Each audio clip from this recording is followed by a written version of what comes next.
Ramona, and welcome to Ramona Interviews. And with me in the chair today is Michael Hirsh. He is an MD. He has a lot of titles, so we're going to let him run through it. But this is going to be a great show, because we're going to talk about public health. And that's something that we don't often think about, but it affects us all very, very deeply. Thank you for coming on. Well, thanks, Ramona. Thanks for having me. Tell me a little bit about yourself and then your role. You have many roles, you wear many hats, and then your role in public health.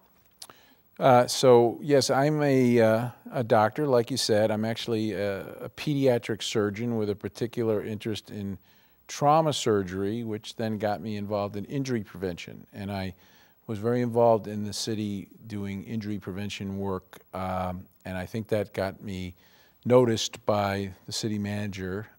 We worked, when he was still the Parks Commissioner, on developing some playground refurbishings for Worcester. That's important. Very important. But I am now the interim commissioner.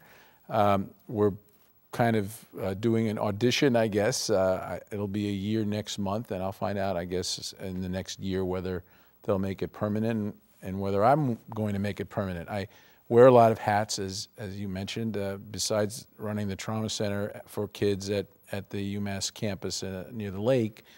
I also am the president of the Worcester District Medical Society, which represents 2,400 physicians in Worcester County, and it's a busy job trying to advocate for them as a profession and to try to program some good continuing medical education opportunities and to be a voice on Beacon Hill for our patients and for our profession. So, which is changing. It is. It is.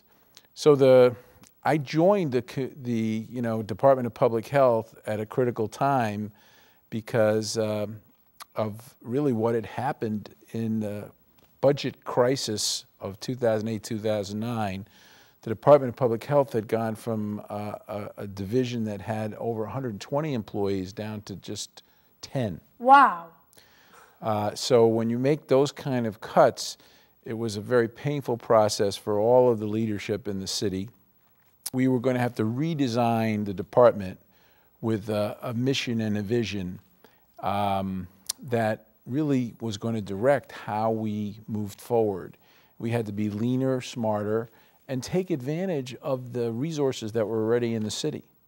So the city manager commissioned a task force in 2009, and I had the privilege of sitting on that task force, which was a kind of a consortium of insurance companies, health foundations, health providers, community organizations, and experts in public health, both locally and regionally. And the consortium kind of came up with a game plan. The game plan was study what is ailing Worcester, get the data.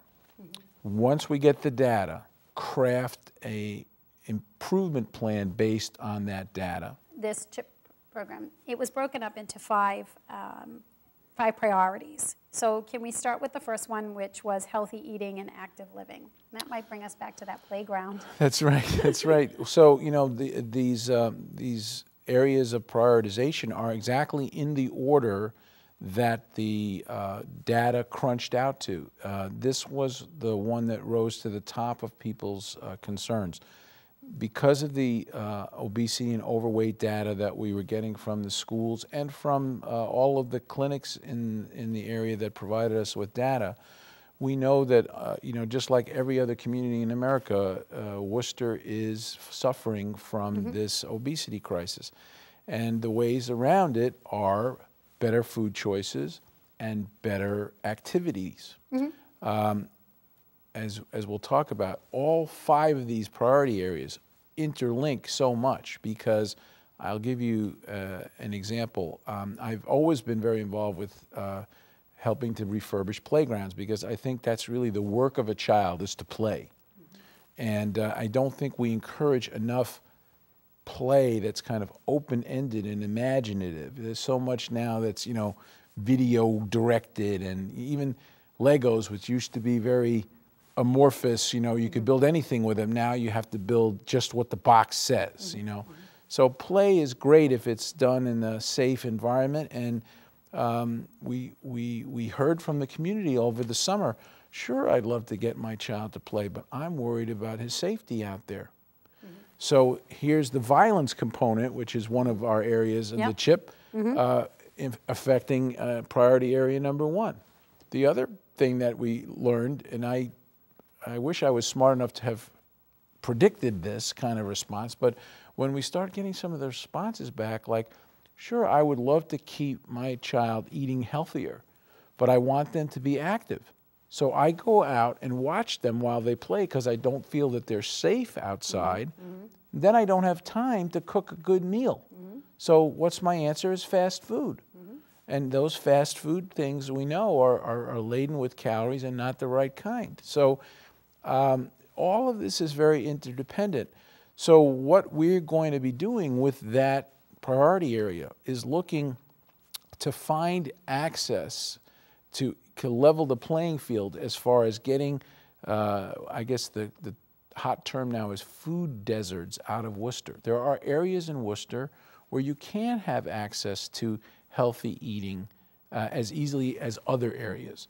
And we've got to equalize that. We've got some very nice efforts already underway. The city has made this veggie mobile, which is going to be like a farmer's market on wheels that will go to some of the areas that are the most deprived of this kind of access. That, when we sat down and kind of rolled out the CHIP in November of 2012, the overarching goal was we wanted to make Worcester the healthiest city in New England by 2020.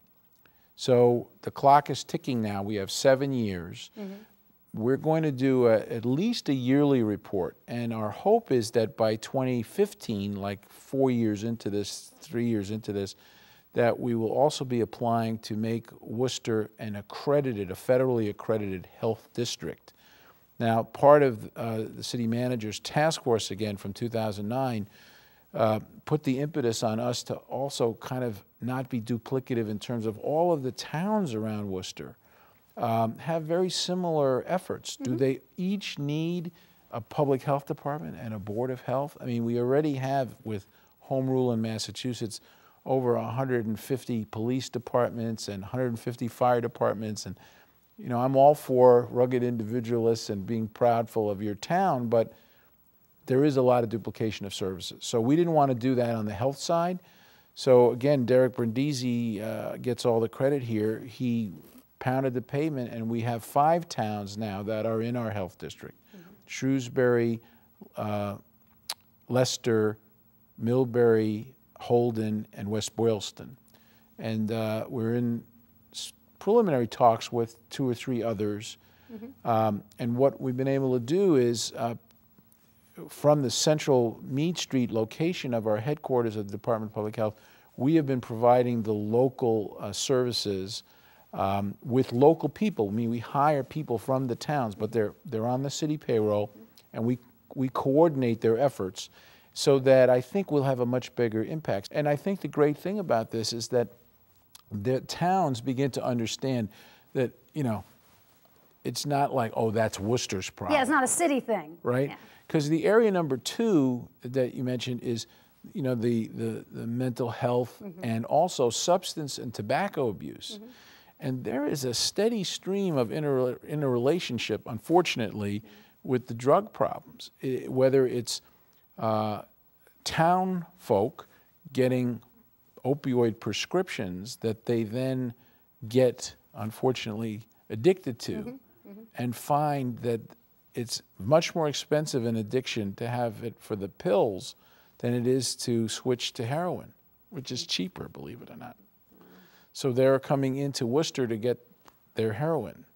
None of these interrelationships were really, I think, predicted when we first embarked on this, but the more that we're doing this, the more we understand that we're all interconnected. And I think that goes back to that initial statement where we're trying to say that everybody's health choices affect everybody else's health choices.